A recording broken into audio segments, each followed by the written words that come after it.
Alright, so I'm going to be going over how to download end-of-day option data from the CBOE Datashop. So first we'll show where I went to order the data. It's not free, you have to order it. So from the front page, click search for data, and they have a bunch of different reports you can order with a bunch of different data, and so you can click on all these and choose. There's also a filter over here on the left side, so you could choose options right there. But I see it right down here, option EOD summary. So I'll click on that. Take us to a page. There'll be a couple things here. First, you can download a sample file to see what it looks like. There's also a button right down here saying file specification. If you click on that, it'll open up a page that discusses exactly what you'll be seeing when you order the data. So here, these are all the columns in the Excel file, and it gives a little description. So a couple things there that are useful. Once I ordered it, it took about 10-15 minutes for it to be completed. So I think a human actually does curate the data and then have it available. But about 15 minutes afterwards, I received this with some instructions. And I was hoping it would be as simple as just clicking a button and it would be able to download it to an Excel file or something.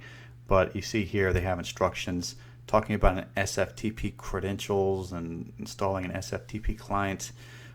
Now, I had never heard of SFTP. I don't think very many people have. I've never heard anyone talking about it. So I had to do a little research on exactly what this is. And over here on ChatGPT, I asked it, is there an SFTP client already downloaded by default on Windows 10? And it says, yes, it does include an SFTP client. You have to do it from the command prompt. I'll show how to pull that up in a minute. And then it says down here how to access it, SFTP, and then you'll do your username at your host name.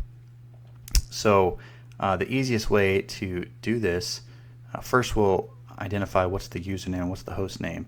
So to find this information over on the Datashop, you come to datashop.cboe.com/myaccount/SFTP, and you can see the information here. So this is your username. You'll be able to update it if you want.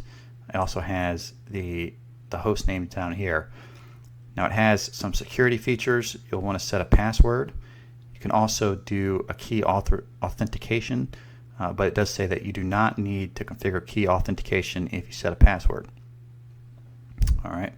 So the easiest way to get this data downloaded, first we'll come to the desktop. We'll right-click to create a new folder, and we'll give it a name. I'll call it data folder. From there, I'll open the folder. Should open something like this. We'll come up to the address bar and type CMD, click equals, and that'll directly open the command prompt to our folder that we want to have download. If for some reason this doesn't work, what you'll do is come down here to the search bar and type in command prompt, and then it'll open to a different place, and you'll have to use CD and then paste the address that you want to download the data to. So once we're here, we'll say SFTP, we'll come grab our username, and then we'll say we'll grab the primary host name, click equals. Now it wants the password that we set. So I'm going to type the password in. Now keep in mind, as you're typing the password, it won't actually show it on the screen. It doesn't show that anything's happening, but it is recording that password. So I'll go ahead and type it right now. You can see it's not giving any indication. Once I hit equals though, it says connected, so that means the password was successful.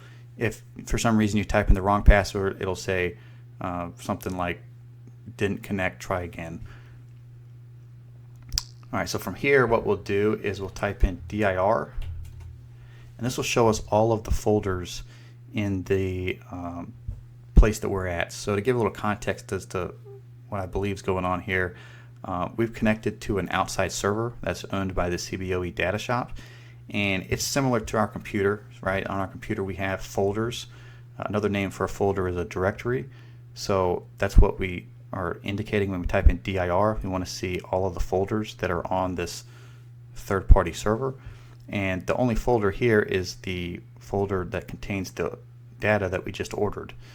So what we want to do is, just like we click on a folder, we'll want to navigate into this folder to see what's in it.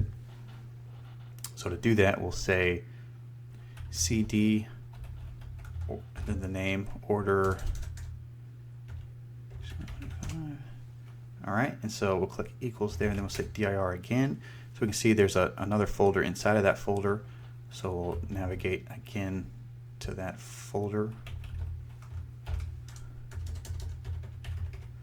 So cd and then just the name of it. Type in dir again, and so we see inside of there is a ton of zip files. So this is the data that we ordered. Now within each of these zip files is a CSV. So what we're going to do though is we want to go ahead and just grab all these zip files and download them to our computer. So to do that, we'll say git and then star.zip,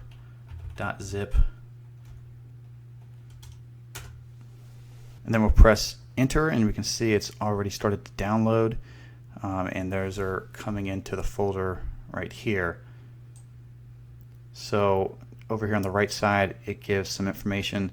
100% means it's downloaded 100%, and then it has some download information like the speed and the size of the file. So what we'll do is we'll wait for all of these zip files to download, and then once it's finished, we'll come back. Alright, so it's finished, and so to exit gracefully from the server, we'll say exit, and now we're back on our own computer at that folder. So we can close out of the command prompt. Now what we have are all of the zip files that we've downloaded. Now I did not bother to look and see how we could quickly get all of these Excel files out of these zip files. I just went ahead, opened up a new folder on another window, and then just went into each of these folders and dragged them onto a new file folder. Once we get all of the Excel files out, it'll look something like this. You can see all of these Excel files are here, and so the next thing we want to do is we want to merge all of these into one database so that we can begin to do data analysis on it. That's going to be a bit more of a process, and so I'm going to end this video here. I'll have a part 2 where I talk about what I did in order to get it all into one database.